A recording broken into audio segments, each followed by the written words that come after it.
Deus, o Criador do céu e da terra e do mar, esteja com todos vocês. Amém.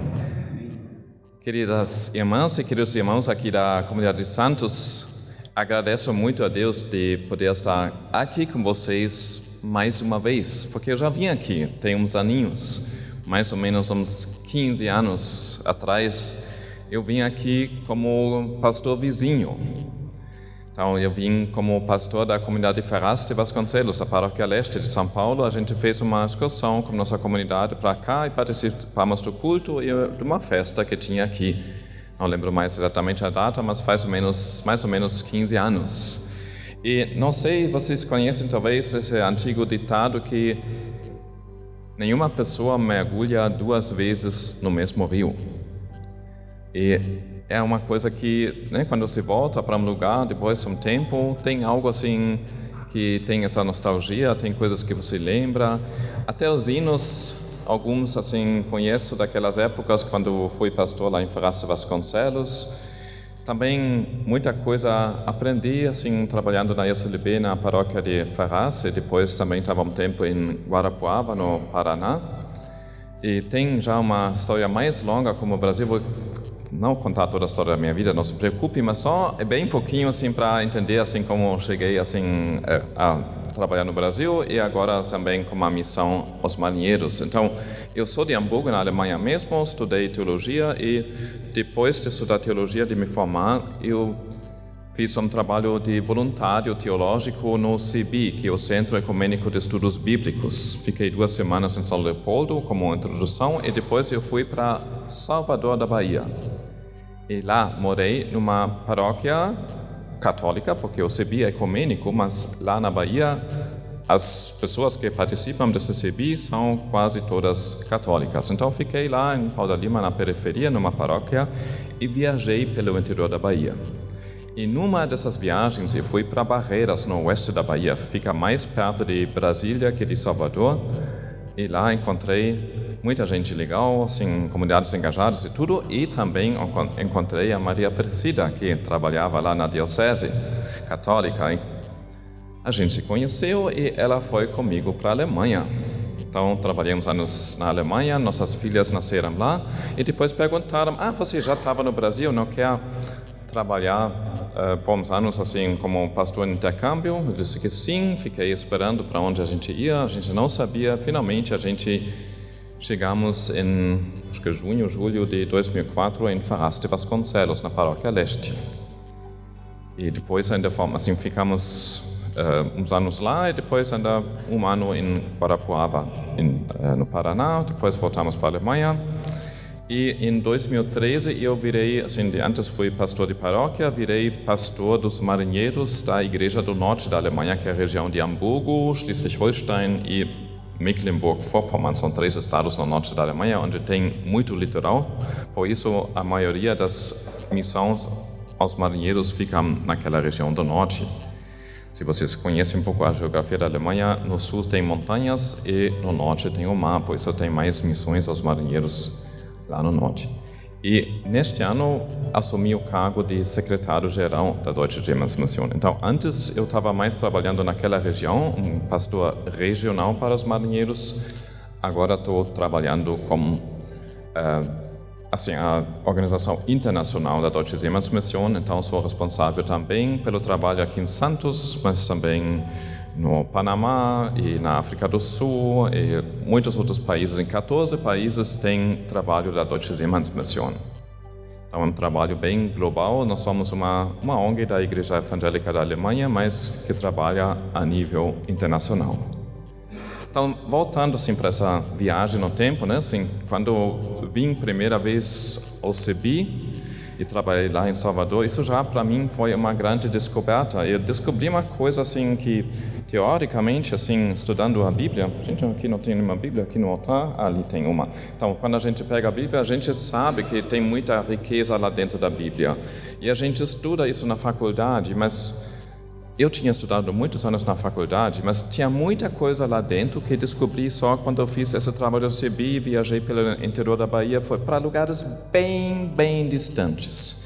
encontrei grupos de jovens que foram para o mesmo lugar que eu viajei 12 horas de ônibus de Salvador para chegar na sede do município. Eles viajaram 12 horas dentro do município para chegar lá para estudar a Bíblia no fim de semana. Então eles saíram sexta-feira de noite do lugar onde eles moravam, chegaram sábado de manhã, sábado, domingo a gente estudava a Bíblia e domingo de noite eles voltaram para segunda-feira de manhã ir para a escola ao trabalho. Assim foi essa experiência, descobri tanta coisa assim bonita como esses jovens, velhos, grupos assim lá na Bahia. Depois fui para a Alemanha, depois quando eu fui lá na paróquia de Ferraz, também descobri outro exemplo, uma coisa que lá no norte da Alemanha, a gente como luteranos, nós somos a maioria das igrejas, assim, não somos mais a maioria da população, mas nós somos a maior igreja. Então, quando a gente fala de igreja, para nós a igreja é a igreja luterana. A gente sabe que existem católicos e outros, mas a gente é a igreja.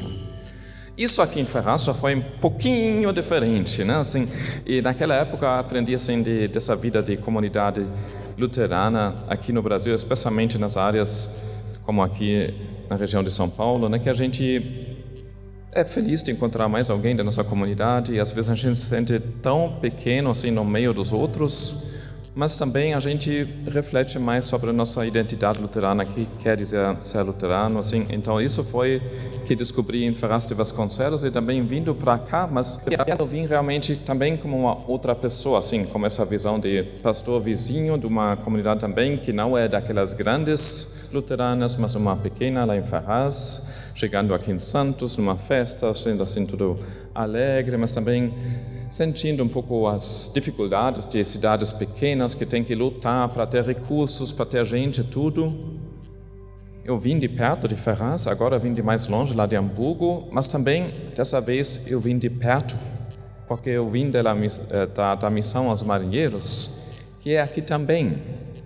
Eu descobri que uma coisa que na época, quando vim de Ferraz, eu vim como uma outra ótica, uma outra visão. Como disse, né? Ninguém entra duas vezes no mesmo rio. A água é outra, mas também a pessoa que entra é uma outra. A gente muda, começa a história, começa as experiências. Então, eu percebi outras coisas agora, estando aqui com a missão dos marinheiros, e descobri essa coisa aqui, como é impressionante que essa comunidade luterana aqui em Santos começou mais que 100 anos atrás esse trabalho com marinheiros. E é ligado a uma coisa internacional, que vem marinheiros do mundo inteiro aqui e recebem o carinho, o amor de Deus, a solidariedade, a ajuda aqui por gente da comunidade de Santos. Acho isso uma coisa maravilhosa e tão bonita assim. E tem uma outra coisa que naquela época eu escutava assim, claro, sabia que existia aqui a missão aos marinheiros. De vez em quando tinha encontrado o Adelar, que estava aqui em alguns encontros da igreja, ele falava um pouco, mas na época eu pensava como muita gente, é algum trabalho lá da igreja, lá dos alemães, né, assim, missão alemã, os marinheiros, assim, isso era uma coisa lá, claro que é importante, mas eu não entendia muita coisa disso. Depois, em 2013, comecei a trabalhar como os marinheiros e descobri que é um mundo realmente tão diferente que a gente leva um tempo para se sintonizar com esse mundo. Mas depois descobri tanta coisa interessante, é uma coisa que eu peguei aquele livro que tinha lido muitas vezes na faculdade, muitas vezes lá no CEBI, muitas vezes na comunidade de Ferraz, nas comunidades da Alemanha, aquele mesmo livro, aquela mesma Bíblia, eu descobri coisas novas lá dentro. E quase tenho certeza que essas coisas estavam lá dentro antes também. Porque eu não mudei a minha Bíblia, assim, não peguei outra, assim, não peguei a Bíblia do marinheiro, a Bíblia do mar, ou alguma coisa. Mas por isso eu disse, vou falar do Deus da terra e do mar. Porque me aconteceu já várias vezes que foi, porque eu agora vou muito para cultos que vou falar da situação da gente do mar, dos marinheiros, das marinheiras. E daí tem um pastor, uma pastora da comunidade, quando eu falo, vamos falar do Criador do céu e da terra e do mar. E daí diz, gente, o céu da terra já é tudo, por que o mar? Eu digo, uma coisa que está na Bíblia, assim, a gente cantou uma das músicas também que fala a tua criação. Bíblicos que diz que Deus é o Criador do céu, da terra e do mar. E tem uma outra coisa que é ligada com isso, que parece... Porque eu acho que muita gente aprende na escola que esse planeta Terra é 80% mar, mas é chamado Terra. E se você olha no globo, olha no mapa, você vê isso. E tem lugares, assim como lá em Barreiras, no centro-oeste, assim, que é muito seco. O mar é muito longe mesmo. Mas tem outros lugares, como, por exemplo, aqui em Santos, essa região, o mar não é nada longe, é tão presente. Mas mesmo assim, muita gente esquece da importância do mar. Parece uma coisa inexplicável, parece quase, assim, que é uma coisa que a gente tem na cabeça, mas não traduz para nosso coração, nossa mente, nosso agir, tudo. O mar é esquecido, vira assim, às vezes até uma lixeira, às vezes um lugar que a gente vai só para passar, passar na praia, mas que a gente vive do mar, muitas vezes a gente esquece.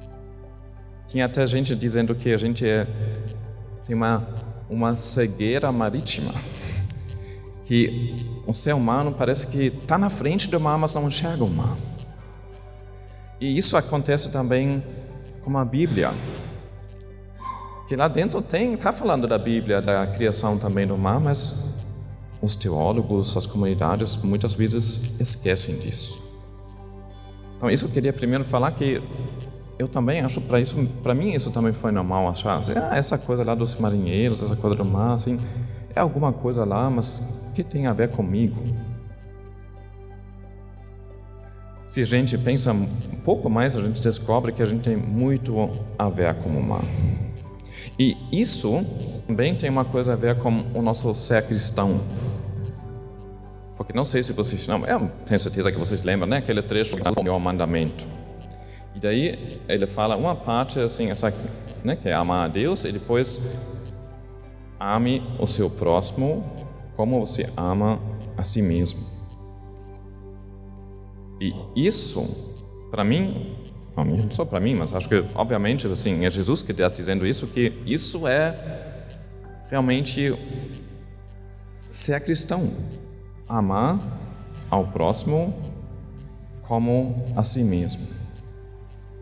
Isso tem uma coisa lá dentro que muitas vezes a gente não reflete, mas não aquilo que eu quero para mim é bom para o próximo. A gente vive muito isso assim que, né, todo mundo acho que conhece as situações que vocês vão visitar alguém, encontrar alguém, ou alguém quer muito mostrar seu carinho, seu amor, alguma coisa assim, realmente quer ser muito carinhoso com você e faz alguma coisa para você.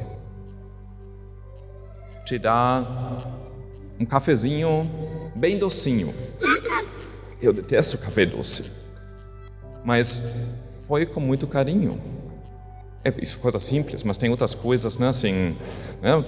A gente está muito quente, vou ligar o ar-condicionado bem geladinho. Ou alguém vem aqui para esse pastor alemão e diz, olha aqui uma cerveja bem geladinha. O cara acha o máximo, mas eu vou esperar botar essa cerveja um pouco fora do isopor para esquentar um pouco, porque eu gosto assim. Coisa pequena, mas tem coisa bem maior nesse sentido que esse amar o próximo é se colocar na situação do outro, no lugar do outro. E vocês sabem que Jesus explica em outro lugar que o próximo não é só aquele que está do seu lado, aquele que você já conhece bem, claro, daquele que você conhece bem. É como lá, hoje chegando na padaria, a senhora já dizendo, você vai querer isso e aquilo. Já sabendo, claro, que ele vai querer isso. Não, mas se você chega num lugar e tem uma pessoa totalmente estranha e você quer fazer algo bom para essa pessoa, às vezes é bom primeiro dialogar para poder se colocar mesmo no lugar do outro. Então vamos nos colocar um pouco na situação dos marinheiros e vamos mergulhar no mar e mergulhar na Bíblia. Que Eu peguei aqui uma tradução que não achei em livro, por isso está aqui impresso, mas é da Bíblia. Mas falo isso também para explicar para vocês, porque tinha pastores que estavam dizendo, quando eu li esse texto, gente, quem fez essa poesia bonita? Quem é que inventou assim essa nova poesia em cima de um salmo? E daí eu disse, gente, está na Bíblia. Esse salmo da gente do mar, que vou ler para vocês, está dentro da Bíblia. É parte de um salmo muito grande, do Salmo 107, mas lá tem mesmo esse salmo da gente do mar. Então vou ler para vocês do Salmo 107. Os que, tomando navios, descem aos mares, os que fazem comércio na imensidade das águas, esses veem as obras do Senhor e as suas maravilhas nas profundezas do abismo. Pois Deus falou e fez levantar o vento tempestuoso, que elevou as ondas do mar. Subiram até os céus, desceram até os abismos. No meio destas angústias, desfalecia-lhes a alma. Andaram e cambalearam como bêbados, e de nada adiantou a sua habilidade. Então, na sua angústia, clamaram ao Senhor, e Ele os livrou das suas tribulações. Fez cessar a tormenta, e as ondas se acalmaram. Então se alegraram com a calmaria, e assim os levou ao porto desejado. Que eles deem graças ao Senhor por sua bondade, por suas maravilhas, para com os filhos dos homens. Que o exaltem na assembleia do povo e o glorifiquem no conselho dos anciãos. Então, querida gente, isso é o Salmo da gente do mar. Está lá na Bíblia. Mas muita gente desconhece. Até muito daqueles que sabem tudo da Bíblia, que têm tudo decorado, não sabem que está lá na Bíblia. Esse salmo, como muitos, a gente não sabe exatamente quando foi escrito, mas no mínimo tem 2.500 anos. Então, 2.500 anos atrás, falando da gente do mar, dos marinheiros. E com certeza, naquela época, os marinheiros eram gente com muita coragem. Porque imagina, os navios naquela época não eram tão modernos nem tão grandes como hoje em dia. Eram barcos pequenos, de madeira. Mas o mar era o mesmo, imenso, gigante. Ontem a gente fez um passeio de barco, assim, em volta da ilha, andamos num barco pequeno e a gente foi lá fora e as ondas já estavam um pouquinho mais alto, lá uns 3, 4 metros de ondas, como esse barco já dava para sentir.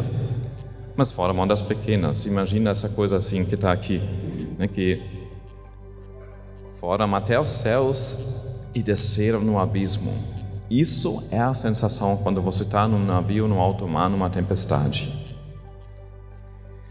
E esses marinheiros de antigamente, com certeza eram aqueles homens fortes, bravos, assim, todo cheio de coragem, que aguentava tudo.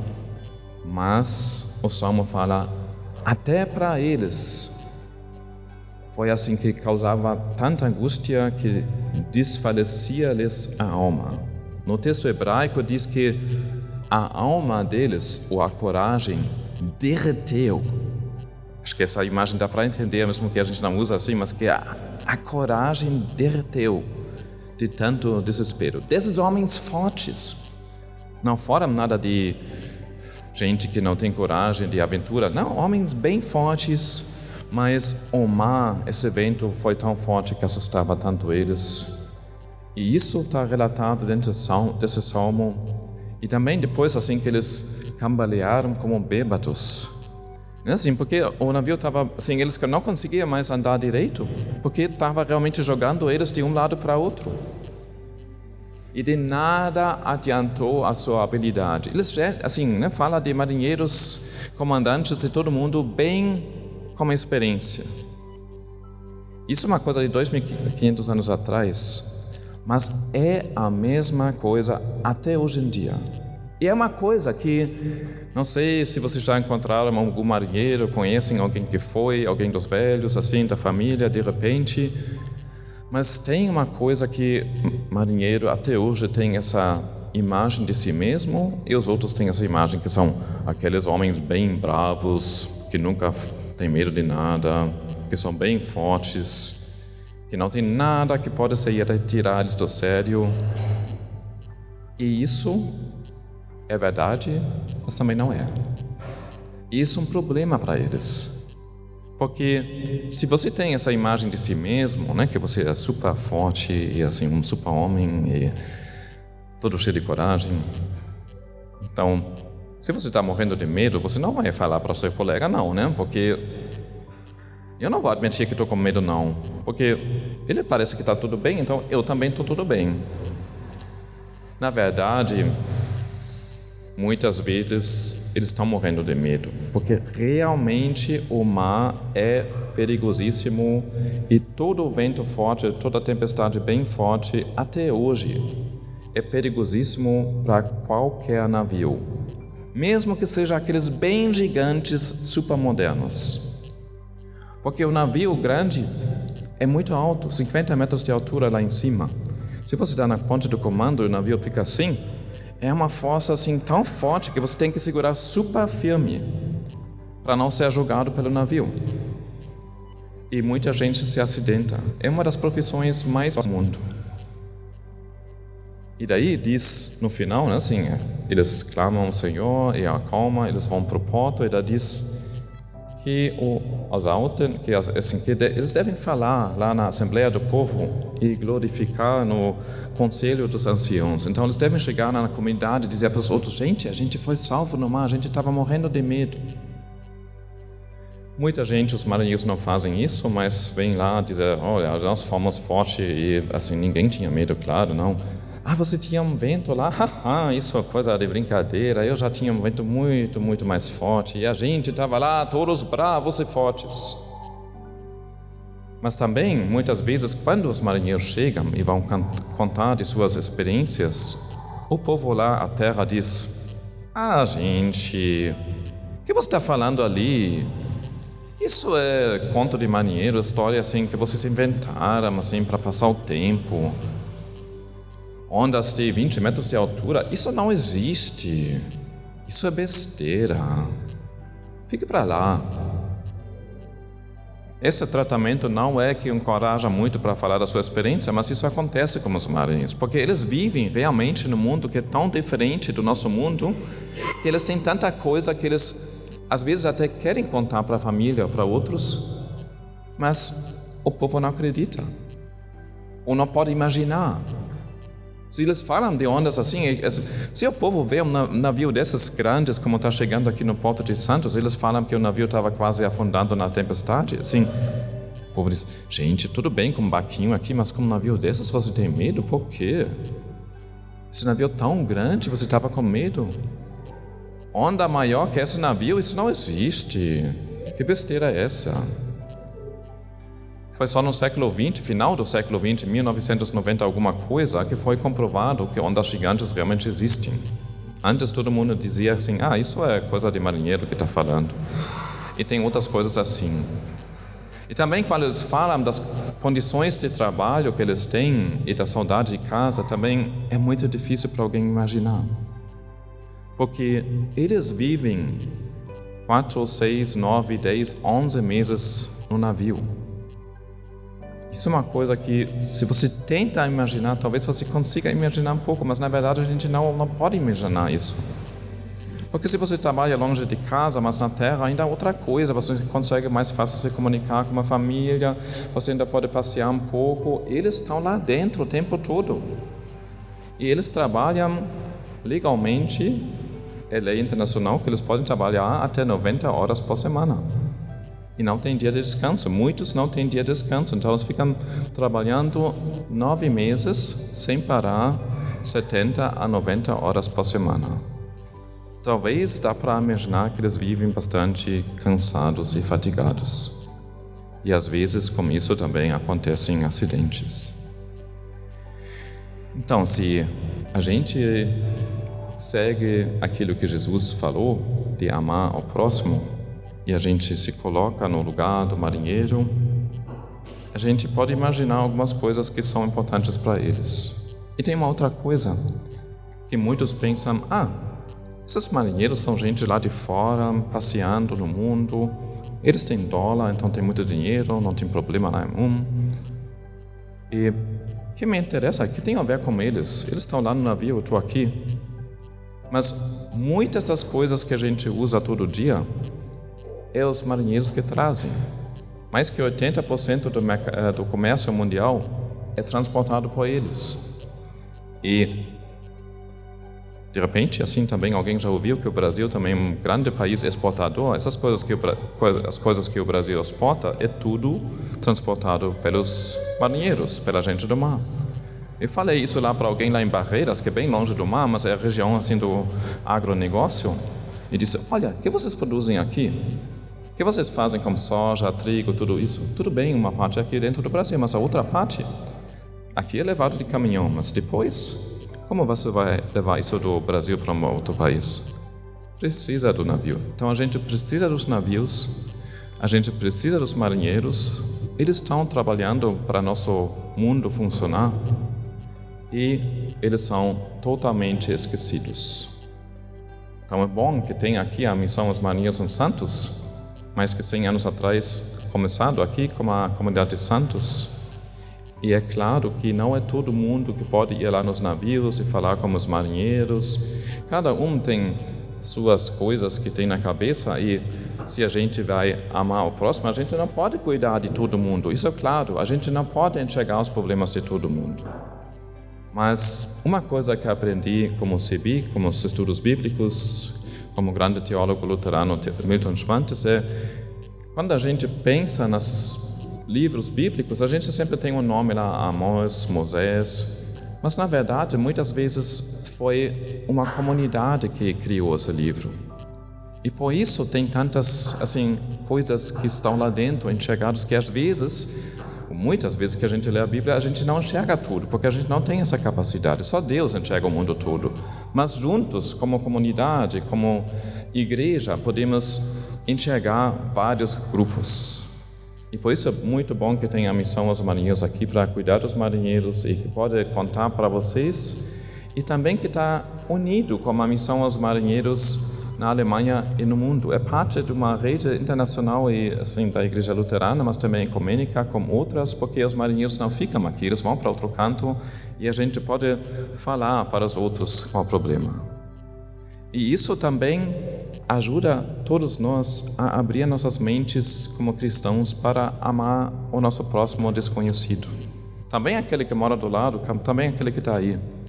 E assim, seguimos o Deus da terra e do mar, e a Jesus que disse, amem o seu próximo como a si mesmo. Amém.